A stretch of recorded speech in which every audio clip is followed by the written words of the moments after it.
and welcome to another week of Soap Secrets, and I'm sure it will be another brilliant week. We've got Victoria Wilson joining us. Hi, Victoria. Hi, Hannah. Hi there, and we've also got Claire Ruck. Hi, Claire. Hi, Hannah. Okay, so let's start with Holby, because Hanssen is back in charge as CEO this week, isn't he? That's right. After a certain element of musical chairs in the top slot in recent weeks, Henrik Hanssen is finally back in charge of as CEO. Something that fans, I'm guessing, will say has been perhaps a long time coming. Nothing wrong with Max, but for me, and I know for other viewers, Hanssen belongs at the top, I think. Obviously, he's had some personal problems just recently, and his you could say his first official day back in the hot seat goes from bad to worse. After he learns that the CPS, he gets a letter notifying him that the CPS has decided to drop the case against Sahira's father, Rayhan Shah, the man who, as we know, sexually abused him, or he alleges sexually abused him as a child. So the nurses are in protest outside the hospital over sort of unpaid overtime and conditions and things like that. But sort of Hanssen, that's sort of his major job of the day to sort of oversee. And he tells Fletch and new director of funding, Jenny, that the matter's all in hand and not to worry. And, you know, I think he thinks they'll sort of go away quietly. Donna, however, she sort of crosses the picket line and goes to Hanssen's office to sort of broach the nurse's concerns with him directly. And then we sort of get a sense in that moment that he's sort of really caught up in his own pain, obviously, over this letter that he's received. He basically there's a big showdown. He sort of tells Donna that he doesn't approve how she's organised the protest and that she's sacked. As you do. Yeah, I mean, slight overreaction, you might say. But anyway, you know, he's dealing with it. So there's that whole sort of fallout of Donna perhaps leaving. Anyway, Hanssen, he sort of hears how she's saved the life of a key member of staff. Spoiler alert. And he sort of realises how invaluable she is, and he sort of swiftly reinstates her. So it does seem that Hanssen's sort of got things under control for now. Mm-hmm. Later, though, they're kind of weaving a lot of the stories in sort of intertwining the stories at the moment, and this happens when there's a separate thing going on with Josh and Ange, our secret lovers. They plan a sort of secret rendezvous in the basement, and you're like, oh, okay, yeah, that's where that story's going. Well, anyway, when Josh goes down to the basement to meet up with Ange, the Hanssen story takes quite a turn when Josh finds a very traumatised Hanssen in the basement. I won't reveal more. You'll have to watch to see sort of what is going on there. But, you know, this storyline is sort of really sensitively exploring all the emotions sort of that abuse victims go through, I guess, after years of torment. You have the upset, you have the fear, the anger. And here in this moment we're seeing the focus on shame, I guess. Victims sort of often blame themselves for what's happened to them, and here we're seeing the impact that shame has on Hanssen after decades of abuse. It really is quite powerful stuff. And so it is powerful stuff, and I think it's going quite they're sort of going quite deep, which is important because it's raising loads of issues. But it's not the only storyline, is it, this week? No. Because we're seeing Josh and Angie's affair heating up. Yeah. And there's also a Lucky and Kean storyline hanging around. Yes. The drama on Darwin is really heating up between Lucky, Kean, and, of course, Andre, who's sort of kind of a bit of a fugitive now. Basically, Kean, he was... We discovered Andre was a drug mule, and things sort of went down between Andre and addict Kean, and they've kind of agreed to keep each other's secret.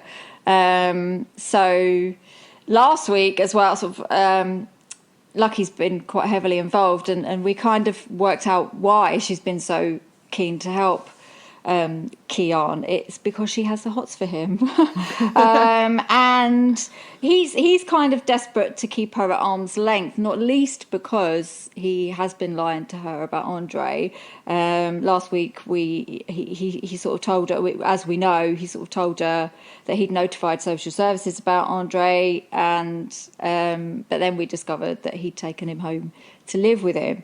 Anyway, fast forward to this week, and a troubled Andre finds Keon passed out on the floor from his drug taking.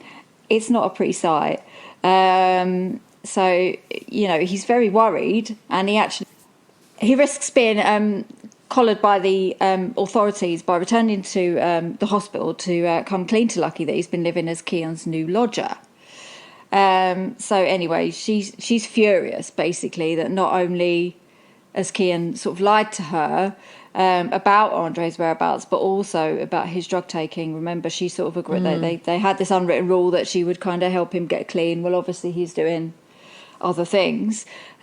She decides that the only way she can know for sure what Keon's up to is by moving in with him and Andre. Yes, it's helpful, of course, isn't it? Of course, it's all just to help Keon. Obviously, yeah. It's a weird one because she is really angry with him, but also she does have, like we say, she does have a crush on him as well. Yeah, so it's difficult to be angry with someone that you're crushing on. Yeah, there's a lot of things going on there. Keon is not a fan of the idea, but it looks like it could be the only solution. So she's only mooted the idea yet. She's not in, but Lucky is the sort of person that normally gets her way. So we think there'll be the three amigos before too long. Well, it's all going on in Holby again. I like that. I love it when there's sort of like three storylines going on, which is exactly what's happening here. It's all they all interweave. Thank you, Victoria. Now, Claire, let's move to Casualty because there are 2 episodes, aren't there, for fans? Yes, this week we see one at 8:40 and one at 9:20. And this is because, Hannah, in a couple of weeks' time, it's May, so it can only be one thing, and that's Eurovision. Oh, yeah. Eurovision used to be such a big thing. There were parties and everything. It seems to have calmed down a bit now, isn't it? Is it because the UK gets nil point every time? I think so. And I think we'll be getting nil point this year. Of course, it's going to be a very different Eurovision to the one we are used to in these socially distanced times. But when Eurovision is on, it does bump Casualty from the schedule. So they've put a double in this week to help us out. Wow. So, yeah, it's great, isn't it? So in the first episode, we see Lev coming to terms with wife Faith telling everyone that he's gay, and we saw him get really upset when she said "you're gay" to him in front of everybody in the emergency department, and we haven't seen him since in the paramedics station. He got really upset and left, and Phoenicia shouted after him and he didn't listen to her and he just left, and he's been taking some personal time. And this week we find out what he has been up to, and he's been taking huge risks in an all-comers dirt bike racing circuit for money. So we see this is a really different side to Lev. I didn't know he could race a bike, and there they are on these dirt bikes racing around. And obviously he gets hurt and he needs some medical attention. He's not badly hurt, but he has a very nasty gash that needs stitches. And will he go to the ED and face his friends and family? Well, now will he? You tell me, Claire. I think he's worried that they're going to judge him, but nobody judges him. This is, he's in so much pain about this, and people don't really. It's not uppermost in their minds when they look at him. They see Lev the paramedic, Lev the man that needs stitches to this wound. They don't see a gay man. They just see their friend, of course, Lev. Of course.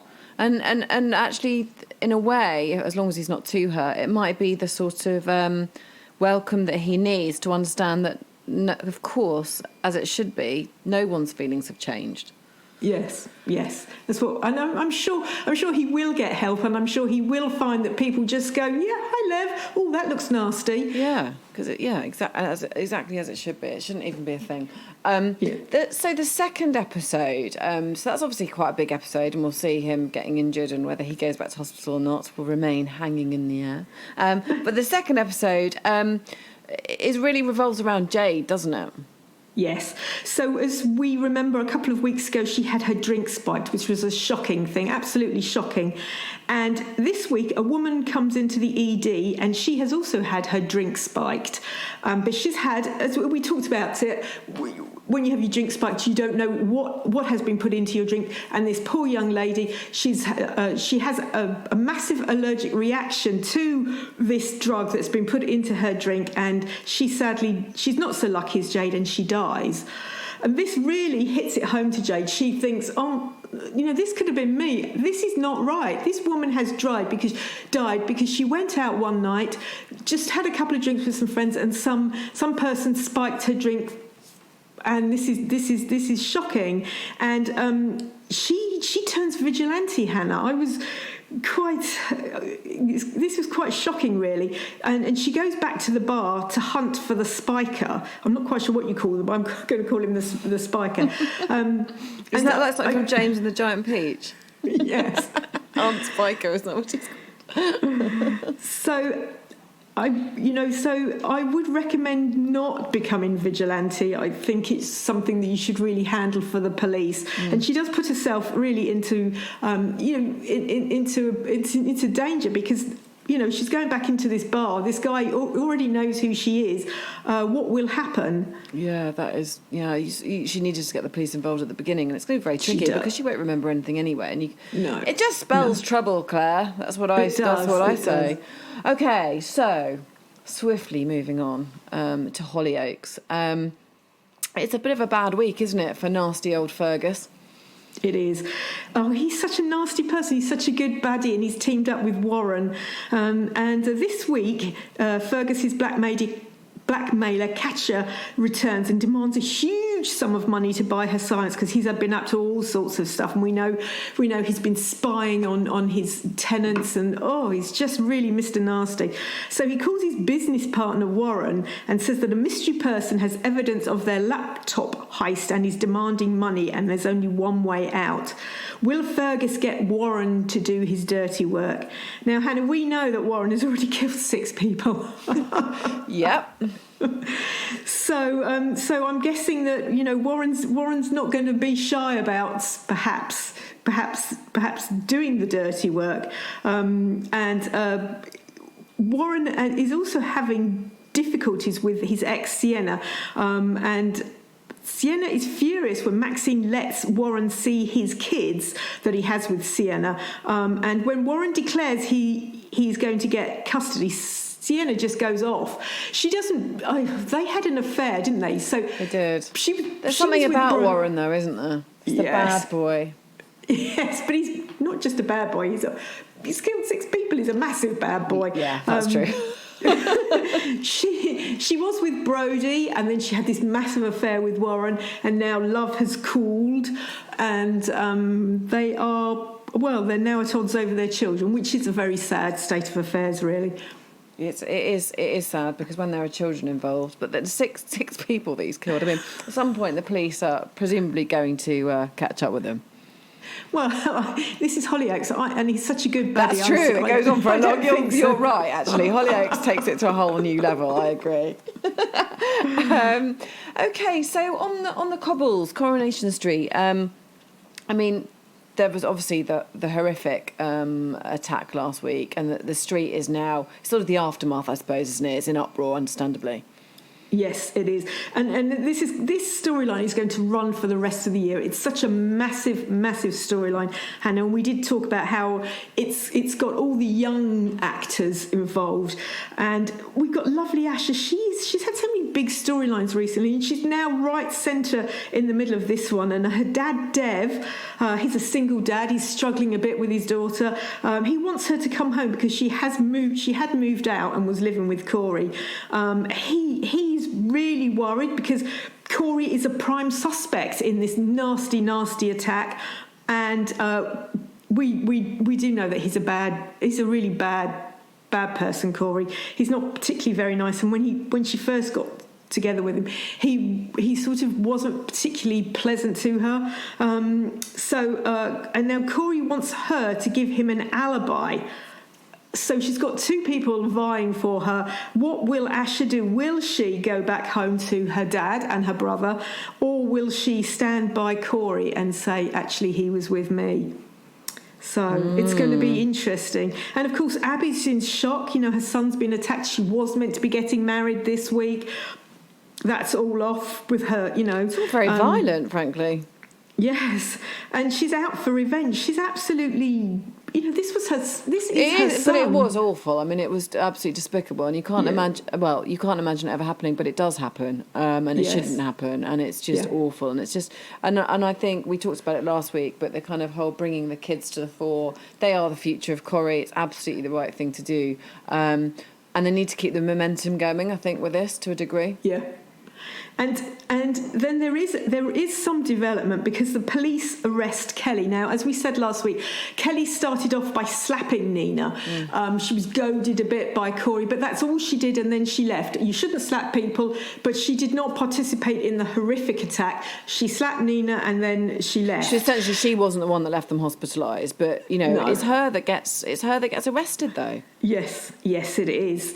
I think she's been thrown under a bus. But she's been fostered by Toya and solicitor Imran. But can Imran get to the truth? As we can see, there's all these young people involved. You've got Corey, you've got Kelly, you've got Asha, you've got Summer who was there.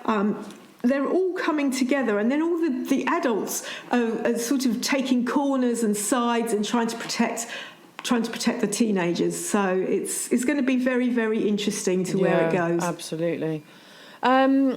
So more drama in EastEnders, of course, because it's Callum and Ben's wedding day this week. And let's be honest, wedding days don't usually go quite as they do in the real world. No, they don't. So tell me, will it? I think I know the answer. We'll have to wait and see. I don't want to spoil anything for the fans and yourself, Hannah. But it's, Callum and Ben, they're such a great couple, and they're just, Ben's a baddie and Callum's a policeman. It's got the makings of just huge amounts of drama. And of course, this week, Stuart, Callum's brother, accidentally reveals that Copper Callum has been spying on Phil. Now, we know you don't cross a Mitchell. You don't. You don't cross Phil or Ben, really. And so it's not the greatest start to joining the family. Phil's just beside himself, absolutely massively angry. Because, he's got his fingers in so many pies, that man, and he doesn't really like the police anywhere near him. No, funnily enough. So it's going to be great. And Callum and Stuart and Grandma Vi are all waiting at the register office, but will Ben turn up? Oh gosh, you want them to be happy. It's such a ridiculous combo, but it just works. Right, opposites attract and all that. Yes, and you know what? Whitney isn't, because Callum and Whitney used to be engaged before he decided that, who's in love with Ben, and she won't turn up because she blames the Mitchells for killing Cush. We all know that's not true, but that's what Whitney sees. So Callum's got a lot going on, because him and Whitney, they made their peace that their romance didn't work, and they've been great friends. So he had wanted her there at his wedding. And another thing is that I'll tell you who we see. We see Kathy, because obviously Kathy's Ben's mum. She looks lovely, Hannah, I have to say. She's in this lovely turquoise suit with this fascinator. And you know what? I think, why haven't the EastEnders writers given her a nice silver fox? What do you think? Yeah, they absolutely should. Yeah. Who could it be, though? We need to get someone, perhaps like another sort of celebrity type person coming in. I was thinking maybe we could have Paul Hollywood, because then yes! He could make his artisan bread and sell it in the market, couldn't he? Could have a bread stall in the market. Oh my God, can you imagine the headlines on that? Because, let's be honest, Paul Hollywood does make some headlines without being in EastEnders, doesn't he? But, he would be great. She's so gorgeous, Kathy. I think they'd make a great couple. Yeah, she plays that part so well. She's brilliant. She does. I know. And little Bailey's still missing. I mean, we as the viewers know that she's been sleeping rough, don't we, under the underpass? Yeah. But Karen and Mitch are understandably going out of their minds. It is. And she still doesn't come home this week, but one of her mum's friends spots her, and he manages to find her, but she gets away from him. She's very confused and upset about the lack of money in the house and feeling a burden, and so she still doesn't return home. But this Reg guy has seen her, and he does tell Mitch that he has seen her and that she's all right. So Mitch, they're still extremely worried. Yeah, understandably. And a little bit of romance or lust or love or whatever it may or may not be. Kira asks Sharon out for a drink. Yes, Sharon Kira doesn't stay single for long, does she? She doesn't, does she? Is it love or lust in the air? I'm not quite sure that Kira is quite right for Sharon. I think she's going to eat him alive. But I thought that Kirat was really good with Chantel, and of course Chantel then got murdered by Gray, and I really thought that Kirat was going to save Chantel from Gray, and then he didn't, obviously. So he's been single and he hasn't really had any romance, but they need to find him also somebody who is perhaps a bit more him than Sharon. Yeah. I think really Sharon and Phil are meant for each other. They really are, and I just don't know why we're just sort of dancing around this. They just need to go for it. Come on, script writers, go for it. Yeah, they put him with Kat, but really, it's Sharon. It's Sharon. It's always been. It always has been. Always will be.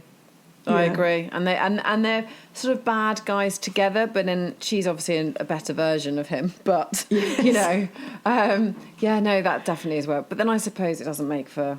They can have ups and downs in their relationship, though, can't they?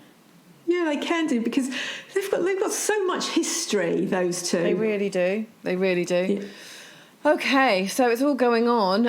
But Emmerdale, last but definitely not least, Liv is really struggling with the aftermath of the wedding day explosion, I think, and has, sadly turned to drink. She has.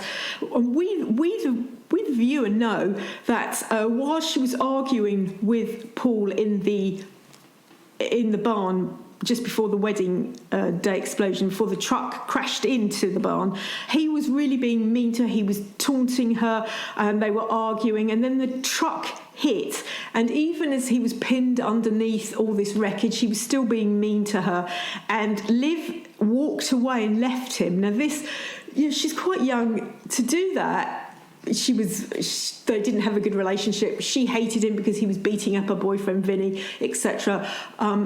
She still is playing on her mind massively, because someone did go back and get him. She had left him, and he did subsequently die in hospital, but this thing is playing on her mind, because I think to do that and then perhaps when you've calmed down, think, I shouldn't have done that. It is going to make you upset, and it really, it's just playing your mind, isn't it, Hannah? Yeah, absolutely. I mean, it's one of those things that I suppose it becomes escapism for everything that you've seen, and just awful, absolutely awful.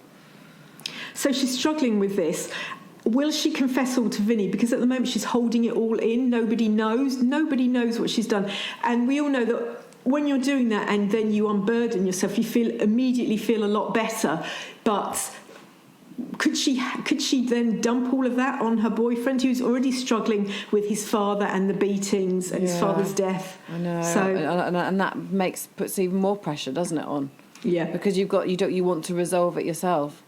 Yes. And the week kind of goes from bad to worse, really, for Aaron. Because he's really got himself in with a bad crowd.